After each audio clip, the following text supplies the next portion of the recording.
Masses. Good morning, everybody, and welcome to Daf Yomi. We have got a rather long daf for us today, but we are going to do it together. It's going to be amazing. It's going to be incredible. And it's going to be interesting. Going to be unique. There's going to be some interesting things coming up. We're going to start, as always, because we never start in the right place, do we, fellas? We're going to start with the Mishnah on 83a on Pei Gimel Amud Aleph, and then we'll move over to today's daf on Pei Daled, page 84. But it's just helpful to see what the Mishnah is talking about, and then it's not completely foreign and alien. It will still be foreign and alien, but hopefully it won't be as foreign and as alien. So here comes the Mishnah, guys. Strap in. Says the Mishnah. First of all, by the way, we've now moved away completely from the actual Yom Kippur service. That's all finished. Yom Kippur, the Kohen Gadol got atonement for everybody, wrapped things up. He's gone home to have his Yom Tov Suda, because that's how it worked back in the day. Once you knew you had the kapara, so then you didn't need to fast anymore. Nowadays, of course, we go the entire day. So that's all finished. And then the 8th chapter is just talking about the actual afflictions, talking about the actual things that we do over Yom Kippur, and also the rules for fasting, and also what Yom Kippur and Teshuvah will actually forgive you for. So, in relation to the laws of who should be fasting and who shouldn't, so the Mishnah covers this area. Misha achazobumus, a person who is seized. I've got here a ravenous hunger. But the point is that it's life threatening what this ravenous hunger is doing to them. So the Mishnah says, so you can feed him on Yom Kippur, even with food which is impure, until he starts to recover. Because fundamentally, if someone's life is going to be in danger by fasting, so then you are allowed to give them food. And we've seen other examples of this already. It says the Mishnah, Mishnashchu kelev shoter. If you were to get bitten by a mad dog, perhaps a rabid dog, you shouldn't feed the victim from the lobe of this dog's liver, which apparently is known to be some kind of possibly effective cure, effective treatment, effective remedy. So according to the first position in the Mishnah, you shouldn't do this. Rabbi Masya ben Charash. But Rabbi Masya ben Charash does permit this because he says it is an effective method of treatment. So that's what the Mishnah is now picking up on as we turn to today's daf on 84a. No, I'm sorry, on the bottom of 83b, because again, why should we ever start from the right place? So just a couple of lines up from the end of Pei Gimel Amud Beis, we have 2 dots there. Mishnashcha kelev shoter, quoting the Mishnah about getting bitten by a mad dog.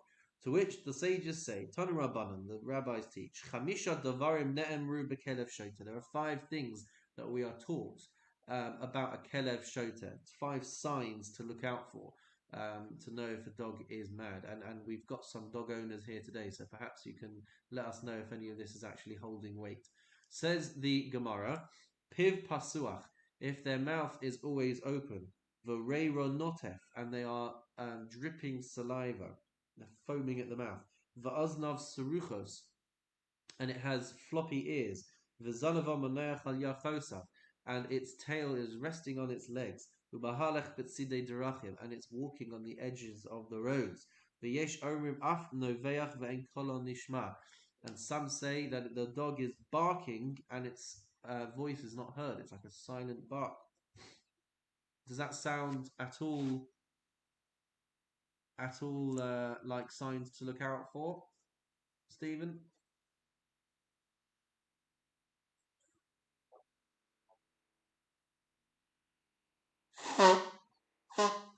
Yeah. Okay. Uh, no, but it seems to be a constant symptom. All right. Interesting nonetheless. Says the Gemara, Mimai Have. How did this dog become mad? Where does it come from? Answers the Gemara. Rav Amar Rav says Nashim Kashfanios Meshachakos Bo. Rav says that it's when witches play with it and they cast a spell on it. Shmuel Amar Ruach Ra Shara Alav. Shmuel says it comes on account of evil spirits resting on this dog. My Benahu asks the Gemara, what's the difference between them? Ika Benahu, the difference is Lemiktale Bedava HaNizrach. The difference is whether you should try and throw something at it to try and I think to try and end its life, to try and kill it. And I think the rationale for where this is coming from is that if it is possessed by an evil spirit, then you shouldn't go near it because of the impact it could have on you, and if it's something that has been on account of witchcraft, then it would seem like that won't transfer from one to the other. You know, it's interesting. One just wonders whether there is a rudimentary understanding here, or a depth of understanding, perhaps even with regards to the transmission of illness and disease. And I don't know enough about this, but it's interesting to just pick up on this and wonder if either we don't understand the full picture of how things like this might transmit, or they don't understand it. But it could be that this is the surface level, at least, of understanding about the transmission of disease and things like that.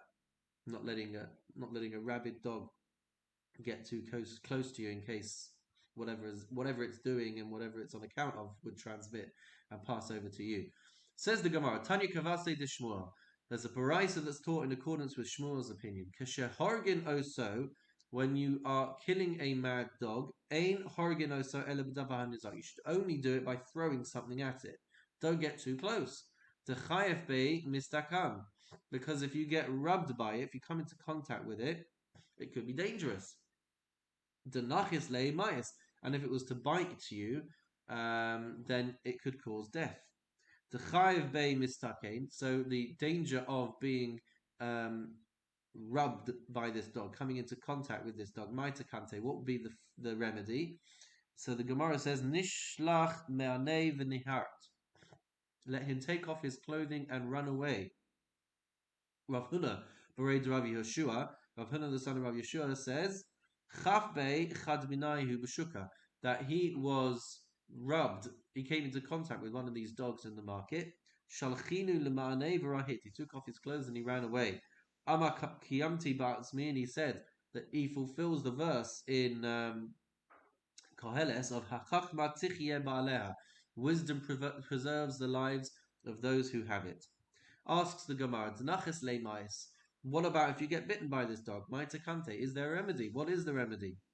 Says the Gemara, Amar Abaye says, Nesi mashcha ta'afa dichra. What you should do is you should bring the skin of a male. I've got leopard. The screen has hyena. You should bring the skin of this animal, this male animal, v'nichtav alei, and write on it, Ana planya bar planitza amashcha ta'afa dichra kasivna alach. And you should write, I so and so Plani, the so the son of so and so, I'm writing this spell about you, the dog, upon the skin of this male hyena, and the spell is the words are where is it on the screen? Just make sure I read it right. Kanti kleros. You should write those words. What they mean, I'm not entirely certain. But Amrilan, some say you should write Kandi kleros. Then he writes the names of Hashem. So Yud and Hey twice. Ka Hashem Tzavakos, Amen, Amen, Selah. He should write those names on this hide. V'nashlachinu l'manei. Then he should take off his clothes. V'likvarinhu bikavrei ad trace the yachishana. He should bury them in a cemetery for 12 months. V'nafkinahu v'naklinahu b'tanur, and then he should take them out and he should burn them in an oven. V'navdarinahu lekatmei afrashas derachim, and then he should scatter the ashes at a crossroads. And so again, the depth behind this in terms of how they viewed these things in the time of the Talmud, in relation to how we look at infected things nowadays, it's just quite interesting. Excuse me. The concept of, I mean, we do this now as well, decontaminating and cordoning off anything that might have come into contact. V'hanach tresa yachi shasa, and for the 12 months of the year, ki shasa mai lo lishti ela beguvta denachasha.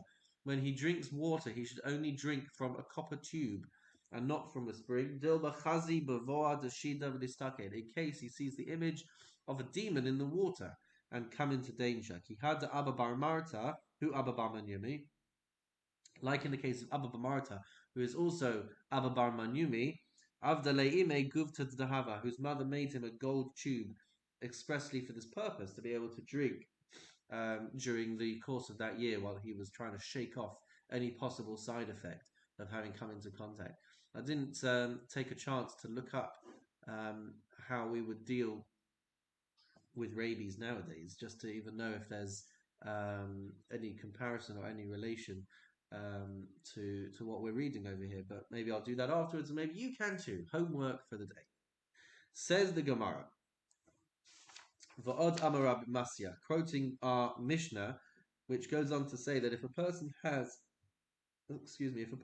a sore throat, then he can take medicine on Shabbos if there's a life risk. And we said that any life risk is enough to push off the rules of Shabbos. Fundamentally, we're not supposed to take medicine on Shabbos. But if there is a danger, then that rule gets put aside. It's more important to preserve life than it is to preserve the sanctity of Shabbos. So if a person's life was in danger, if there was a risk to their life, a risk to their health, then they should be taking medicine on Shabbos, and that's where this is picking up. And by the way, the rules of Shabbos would apply to Yom Kippur as well, it would seem. So Rabbi Yochanan, Chash b'tzaptina. Rabbi Yochanan suffered from an illness called saptina. I've got that translated in my Gemara as scurvy. And it says here on the screen, it affects the teeth and gums and then the intestines. Azal Gabata Hahi Matronisa. He went to a certain matron, who would heal him, it would seem. Avdale Milta Chamsha Omale Shabbasa. So she prepared a medicine for him on Thursday and on Friday. Amala b'Shabbos Mai. He said to her, "What should I do on Shabbos?"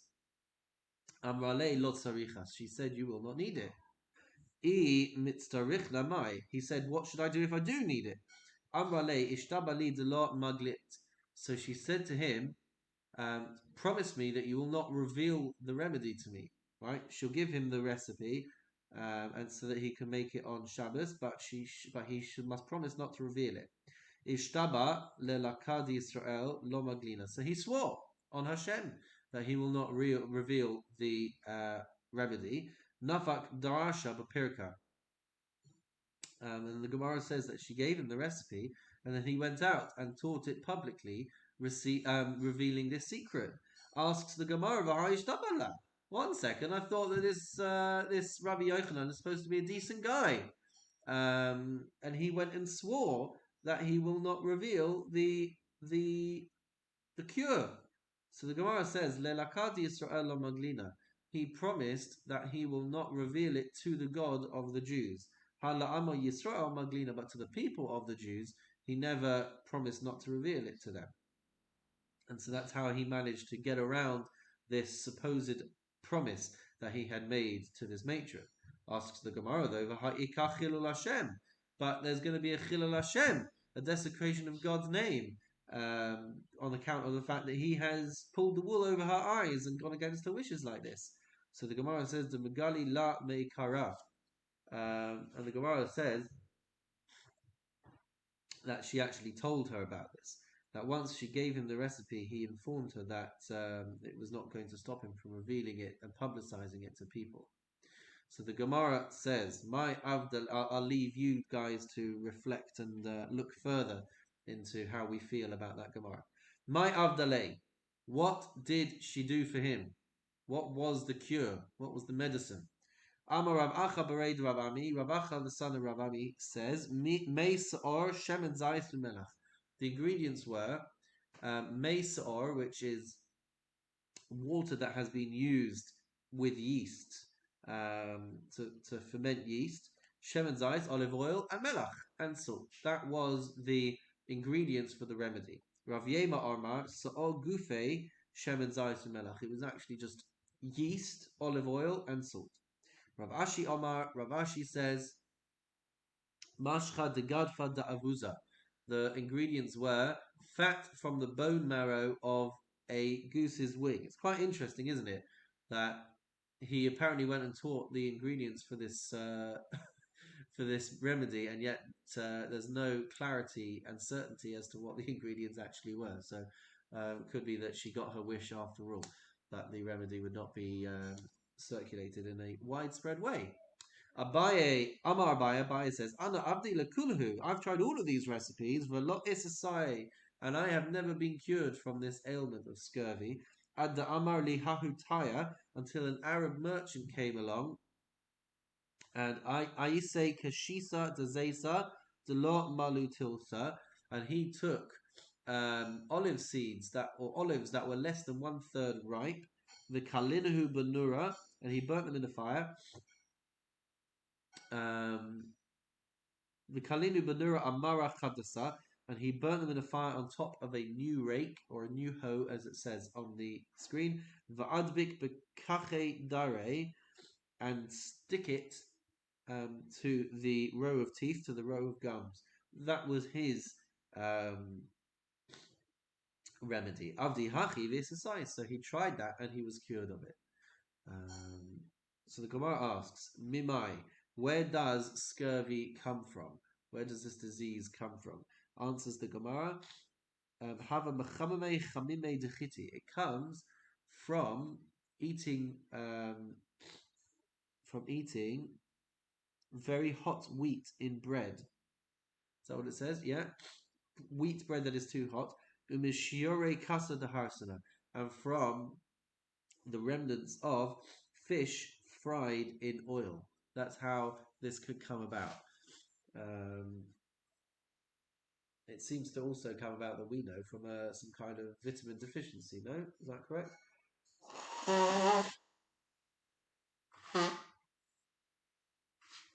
So, I'm not sure how to tie that in with this Gemara, unless that's all you're eating. Literally, all you're eating is bread and this oily fish. Says the Gemara, asks the Gemara, Umay Simane, what are the symptoms of this disease, this safidna? So the Gemara says, Kadrami mide b'becheya, when you put something in your teeth, va'asa dama b'beidare, and then blood comes out from the gums, that is a symptom of this safidna. Rabbi Yochanan kichash b'tzafdina. Have I been reading this wrong the whole time? Tzafdina or tzafidna?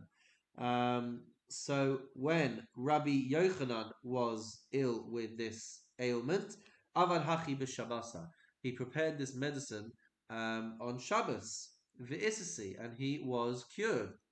And the Gemara asks, Rabbi Yochanan, hechi avid hachi, how could you do this? Why would you prepare this medicine on Shabbos?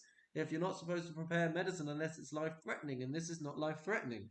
Amar Rabbi Nachman bar Yitzchak, Rabbi Nachman bar Yitzchak said, Shani safdina hoil umaschil b'peh v'goma b'bnei me'ayim.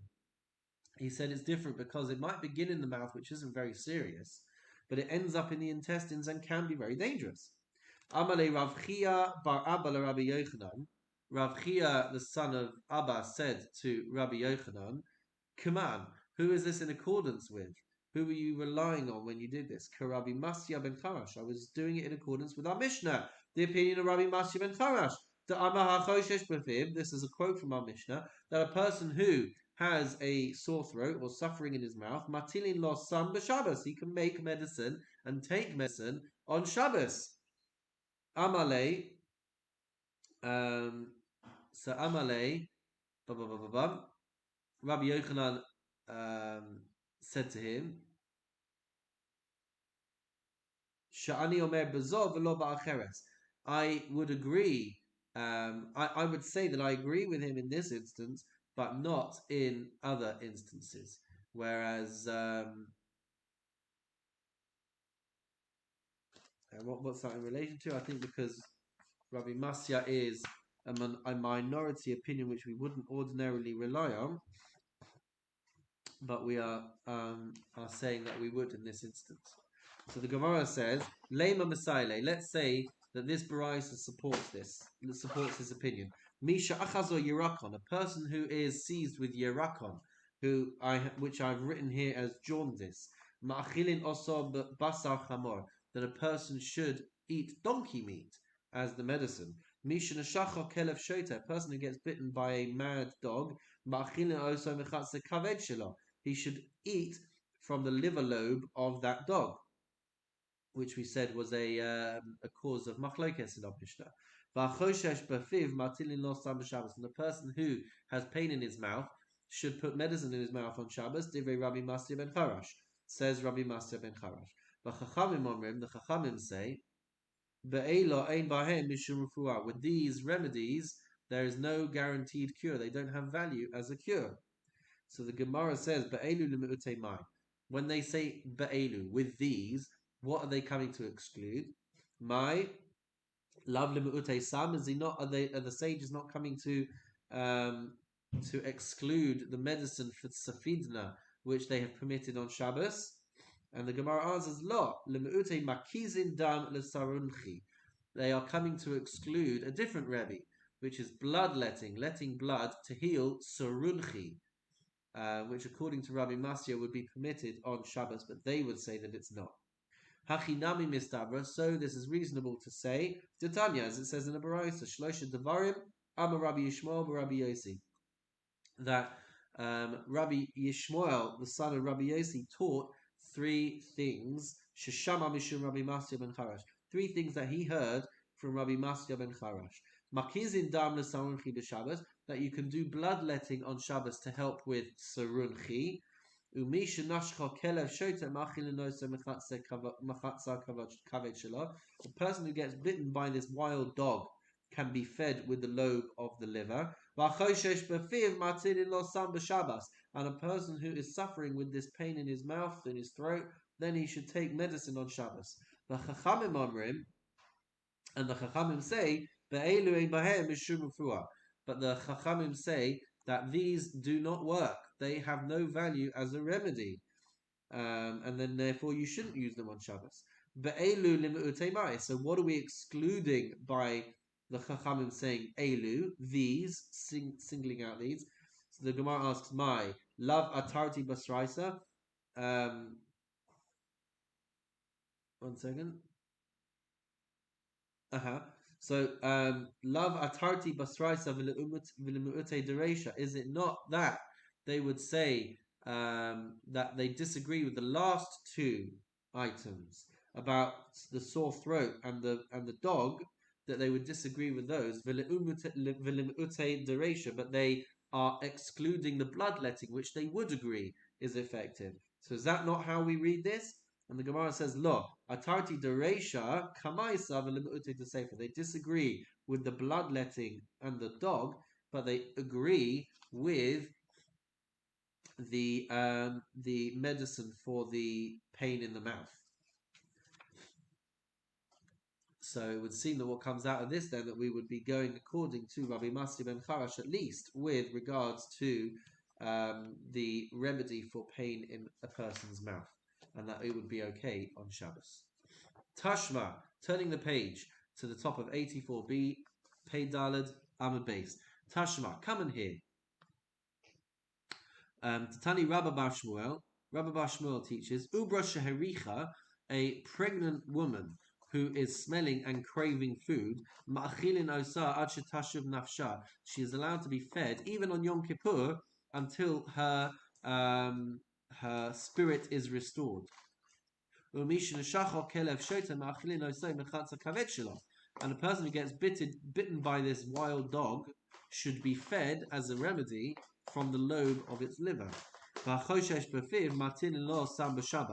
And a person who has pain in his mouth should take the medicine on Shabbos. Divrei Rabbi Eliezer Rabbi Yossi. These are the words of Rabbi Elazar, son of Rabbi Yossi. Rabbi Masya ben Charash, who stated his opinion in the name of Rabbi Masya ben Charash. So that would seem to be support for what we've been saying in these different areas. The Chachamim say, Bezo velo ba'acheres. In this, they would agree, but not in other instances. So now we have to understand what he's agreeing with. Bezo ahaya. What are the rabbis agreeing with? Which case? Ilema a'ubra. If you want to say that the rabbi is agreeing about the pregnant woman, if they're agreeing about the pregnant woman, pshita, everyone would say that a pregnant woman has to be treated in this way. Ubra mi'ika lemanda amadallah. Is there anybody who says that a pregnant woman should not be given food if they're having cravings on Yom Kippur? So that can't be what the rabbis are agreeing to. Elalav asam. Rather than, we must be saying that the rabbis are agreeing that you're allowed to give medicine on Shabbos. Shma mina. That's what we come to hear from this, that they would agree that a person afflicted in this way on Shabbos is allowed to take medicine on Shabbos. Rav Ashi Omar. Rav Ashi says, Masnisin Namidika. We can even see this in the words of the Mishnah. We can read this carefully in the Mishnah. We can see that they agree. Va'od, says the Mishnah, quoting the Mishnah, Va'od Amar Rabbi Masya ben Charash. Rabbi Masya ben Charash says, Hachoshesh b'fiv, Martini lo sam b'Shabbos. A person having pain in his mouth, suffering pain in his mouth, is allowed to take this medicine on Shabbos. V'lo pligi rabbanan alei. And the rabbis didn't come and disagree. We know that anytime we see a Mishnah where someone disagrees, that is going to be stated. And yet we saw in our very Mishnah that no one was disagreeing. So the Gemara says, "V'im isan." If you want to say, and if you want it to come out to pligi de rabbanan alei, if you want it to come out that the rabbis are disagreeing, le'arbinahu v'lisninahu. So let the Mishnah come and teach these halachas, teach them together. V'liflegu rabbanan b'sefer, and then the rabbanan can come along and disagree. The fact that they didn't do this, says the Gemara Shma Mina, this implies and this infers and this teaches us and this indicates that we can learn from here that the rabbis did not disagree with Rabbi Masya ben Charash, and that actually you would be able to take this medicine on Shabbos. Then the Mishnah went on to say another case. So the Mishnah went on to say that if a building collapsed on people, I'm not going to scroll back up for us to be able to see the Mishnah, but if you do have a Gemara, it's on 83a. So it brings an instance of a collapsed building, okay, and you need to rescue the people from this building. So the Mishnah said, if there's a suffix as to whether there's a person there or not, or if there's a doubt whether there are people there to be rescued or not, or there's a doubt whether the people buried under the debris are alive or dead, or there's a doubt as to whether there are Jews in amongst this rubble, what should be the attitude to trying to save people on Shabbos? And the Mishnah says, you're allowed to save people on Shabbos. You're allowed to save people on Shabbos from this collapsed building, from this debris. So that's what the Gemara is turning to now, the concept of these uncertainties in instances of life-threatening situations. So the Gemara says as follows. So we're quoting the Mishnah about the uncertainty of people being alive or dead. So the Gemara says, Lamali su lemeimar. Why do we also need to say in the Mishnah the kol safek nefashos doiche es Shabbos, that if there's any case of uncertainty in a life-threatening situation, then it's going to push off Shabbos. It's going to override the halachot of Shabbos. Amar Rav Yehuda Amar Rav. Rav Yehuda said, quoting Rav, Lo safek Shabbos zilbu vadamru, ela afilu safek Shabbos acheret. They stated this not only in a case where there's uncertainty for this Shabbos, but even if the uncertainty is in relation to future Shabbos. So the Gemara asks, Heichi Dani, what would be the case? What are the circumstances? Kagon, says the Gemara, for example, Amduha letamlanya Yomi. You get examined by a doctor, and the doctor diagnoses you with an illness for which there's going to be 8 days of treatment, 8 days of medicine. Yoma kama Shabbasa, and the first day of the treatment is on a Shabbos, which will mean that there's going to be 2 Shabboses for which you have to take this medication. So mahu desema, what might we think? Leakev ad laorta ki heichi de lo nichol alei tre Shabbasa. So I'll wait till Saturday night. I'll wait for Shabbos to go out, and that way, when I take my first dose of medication, I'm only going to eventually have to take medicine on one Shabbos. So maybe I should do that. Maybe I shouldn't desecrate 2 Shabboses in order to take this medication. Kamash Malan, this comes to teach us that one can always override Shabbos in order to preserve life, even in an instance where medication could be deferred, and then you won't have to put yourself in that situation over 2 Shabboses. Tanya Nami Hachi, we have a Baraisa which supports this. Mechamin chamin lechole b'Shabbos, that we can heat up water for an ill person on Shabbos, which you can't normally do on Shabbos, to heat up water. Bein lahashkoso, whether to give him to drink. Bein lahavruhu, or whether to wash him, to refresh him. V'lo Shabbos zubu vadamru ele l'Shabbos acheret, and that's not just the case for one Shabbos, but even for a future Shabbos. V'ein omrim, and we shouldn't say namtin lo shema yavri, that we should wait and see if he gets better. Ela machamin lo miyad, rather we should warm up the water for him immediately. Because the risk to life will always override Shabbos. Velosh safek Shabbos zu, not only doubt with regards to this Shabbos, the uncertainty for this Shabbos, ella afilu safek Shabbos acheres, even for uncertainty for a future Shabbos. Says the Gemara, "Ve'ein osim devarim halalu," and you don't have to do these things. Lo alidei nachrim, you don't have to get a non-Jew to do it. V'lo alidei kutiyim, and you don't have to get Kuthians to do it. A type of non-Jew living amongst Jewish people. Ella alidei gedolei Yisrael. Rather, it should be done by Jewish adults. Interesting that it says here on the screen, gedolei Yisrael may even mean get the rabbi of the community to come and do it, to illustrate the point. And in fact, there have been instances where a person may have collapsed in shul, and it's the rabbi who goes off to call the ambulance to demonstrate this point, that we don't mess about with trying to help people whose lives may be in danger on Shabbos. You have to get the job done. You have to violate the laws of Shabbos, override Shabbos, in order to preserve someone's life. And so it would even be appropriate for the chief rabbi to get on the phone and call the ambulance, just to demonstrate how in line with halacha it would be. So the point is that you don't have to go out of your way to find more acceptable or more permitted ways of performing these malachot, of performing these tasks on Shabbos. It should be done by Gedolei Yisrael, either by adults, which we always use the word Gedolim, or even by the great Jewish people. Ve'ein orim yasu devarim halalu, and you also don't need to say lo al pi nashim, that these things have to be done by women, lo al pi kutiyim, or by these kutiyim. Aval mitzdarfin l'das acheres, but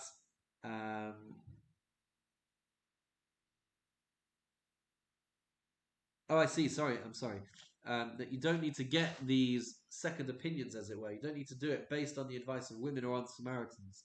However, their opinions would be counted and would be considered when trying to figure out if there is actually a risk to life.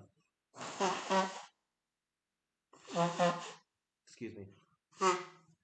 So going back to this collapsed building, Tana Rabbanan, the sages taught Mafakrin pikuach nefesh b'Shabbos, that you can remove this rubble, this debris on Shabbos in order to save lives. V'hazariz harizeh mishubach. A person who is vigilant, who gets on with it, who jumps into the action to try and save lives, is praiseworthy. Ve'ein sarich litol reshus mibeistin. You don't need to go and get permission from the rabbis to be able to go and do it. Sometimes you can get into a frenzied panic. Am I allowed to do this? Am I not allowed to do this? The Gemara is saying if there is an instance where lives can be saved and there's a risk to life, then you just got to jump in and not wait for confirmation and for instruction. So the Gemara says, "Haketzad." How should this be done? And what is going on over here? So the Gemara says, "Ra'a tinok shenafa layam." If you see a child falling into the sea, poresh mutsudu malehu. So quickly spread a net, which ordinarily you wouldn't be able to do because you're going to trap fish. But do something, throw something into the water that can save the life, and then get him out of there. Even if there's going to be fish that get caught up. And a person who does this quickly is to be praised. Don't go looking to get permission from Beis Din. Even though you're going to end up trapping fish, which you're not allowed to do on Shabbos, you should still go and save this child's life. If you see a child falling into a pit, so you should do what you need to do, even if you have to dig part of the ground out to get him out of there. You should go and do that. And one who does this is praiseworthy. Don't go looking for a rabbi to ask permission from. Even though when you are removing this earth, you're going to be fashioning it into a step. You're going to be building a step. If you see that a door it locks a child in to somewhere, let's say gets trapped in a room or in a house. So the Gemara says, you should break the door and get the child out.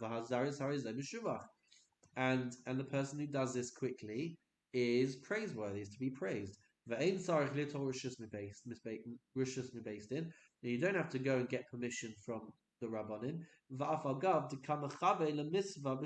Even though when you break the door down, you're going to be creating these chips of wood, which could be coming in handy. So even though there's going to be a side benefit to breaking down this door, which is why you shouldn't break down the door, you're creating other things by doing so. Nonetheless, you're allowed to do that on Shabbos. Says the Gemara,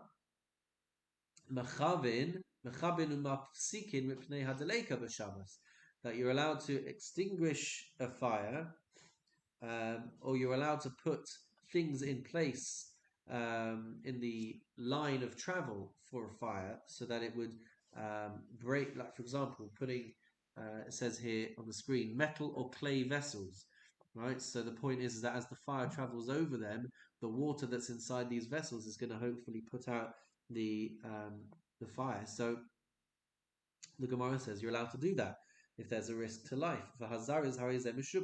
And the person who does this is to be commended. You don't need to go and get permission from the Rabbanim.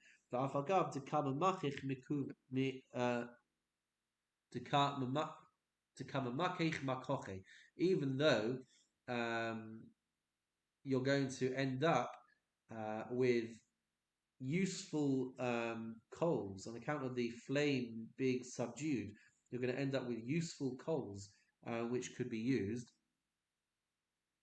Nonetheless, you're still allowed to be able to do that.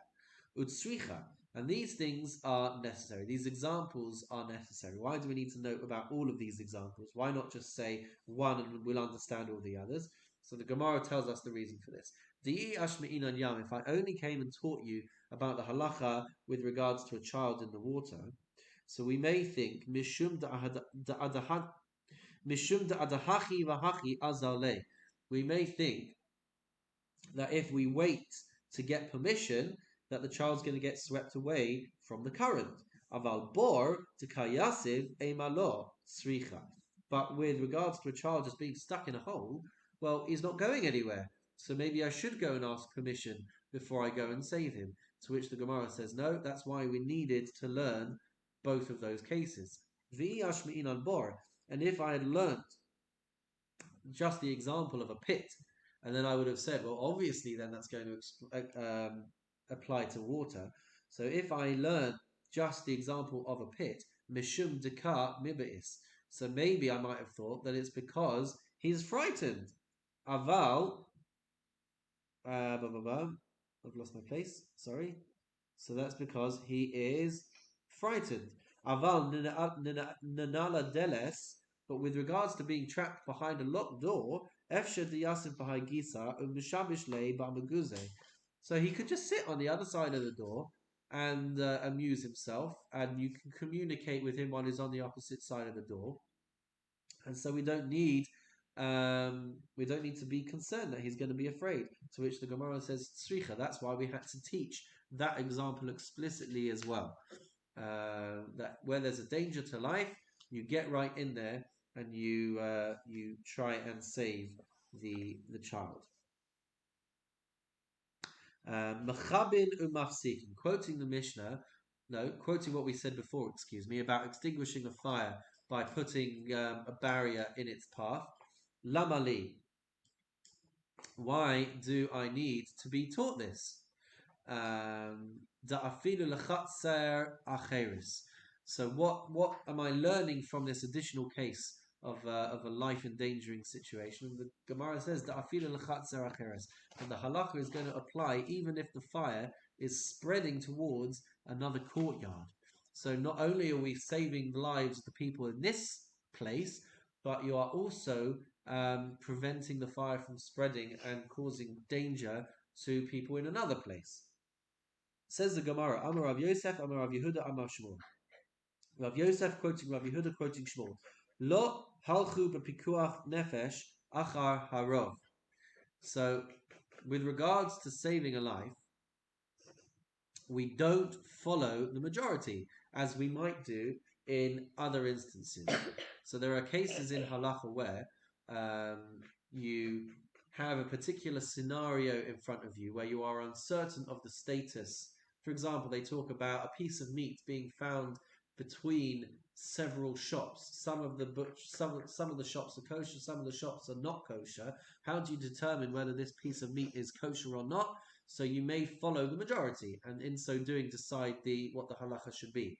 So the Gemara is saying, Shmuel is saying, that we don't apply this logic to pikuach nefesh. Hey chidami, what is the case? What are the circumstances? Asks the Gemara.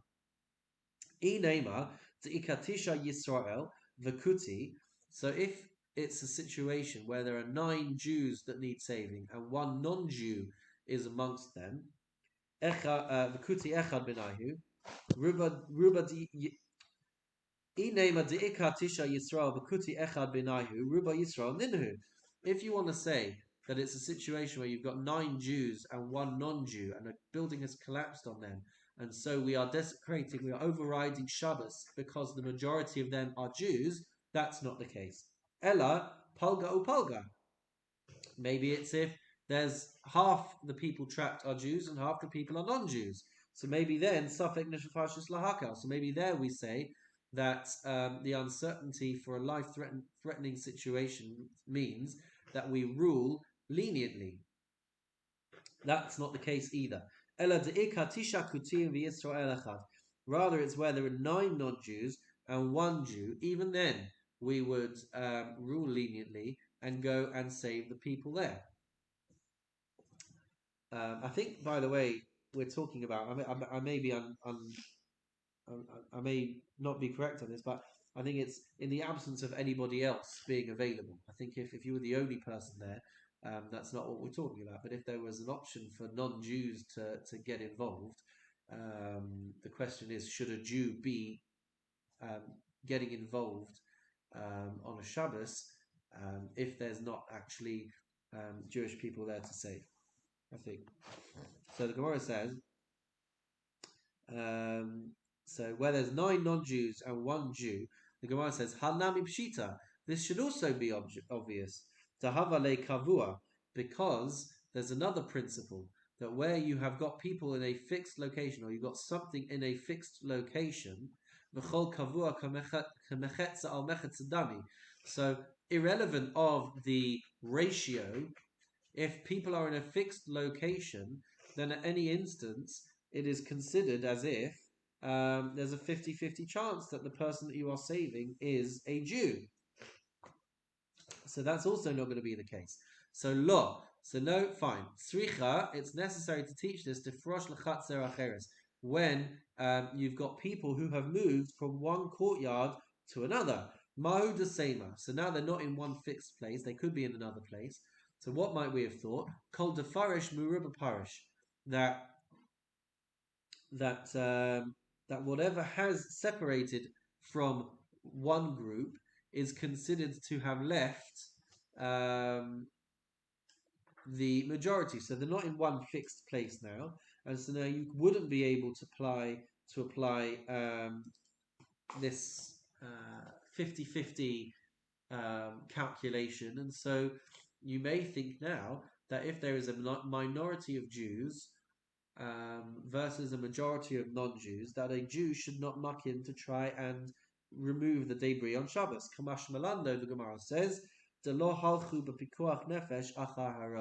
that with regards to uncertainty in the situation of saving a life, one does not follow the majority. And so you would go and save even if there's only a minority. But the Gemara says, is that the case? Is that the halacha? Rabbi Asi and Rabbi Yochanan, didn't Rav Asi quote in the name of Rabbi Yochanan, Tisha Kutiyim v'Yisrael Echad, that if you've got 9 non-Jews and 1 Jew, but Osa Chatzem Mefakin, if they are in one courtyard, then you remove the debris. But if they are in another courtyard, then you don't. The Gemara, which seems to fly in the face of what we just said. Lo kasha, though, the Gemara answers, this is not a question, this is not a challenge, this is not a difficulty. Hard to parish kulahu. One instance is where is when they have all left for a different place, and it was clear that the Jew was among the people who left that courtyard, and so he's not going to be in the courtyard that you're trying to clear. Hard to parish mikatsayu. And in the other case, where you're not sure if the Jew has left the courtyard or not, then that remaining doubt means that you should go and remove the debris. Umi amar Shmuel hachi. Did Shmuel really say this? That you don't follow the majority with regards to saving a life.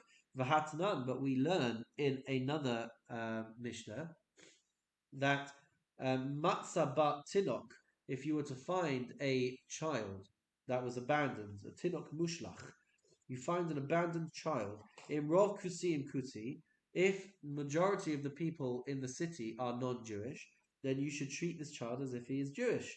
In rov Yisrael, Yisrael, and if the majority of the town are Jews, then you should treat this child as if he is a Jew.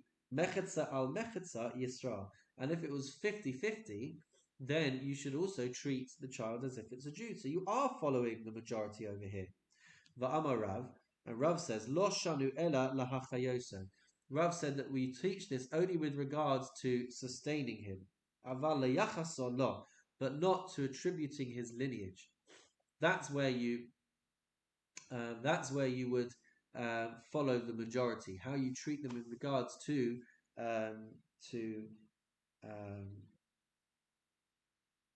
sustaining him, whatever lahachayeso means. I'm trying to see what it says in Rashi.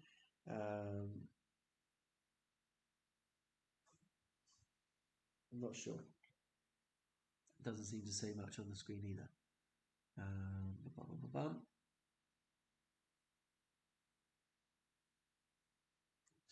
So with how you would legitimize his lineage, I'm guessing if you've had to raise this child for some considerable time if you were unable to ever find the parents. It was an abandoned child. So how do you treat them? Well, with regards to sustaining them, you treat them like a Jew. With regards to eventually marrying them off, so then their status is uncertain. So the Gemara says, "Shmuel amar lefakeach alav esagal." So Shmuel says um, the halacha of how we treat this child with regards to sustaining versus lineage, that's said in regards to a child found, I believe, from removing debris to save their life. Is that what we're saying?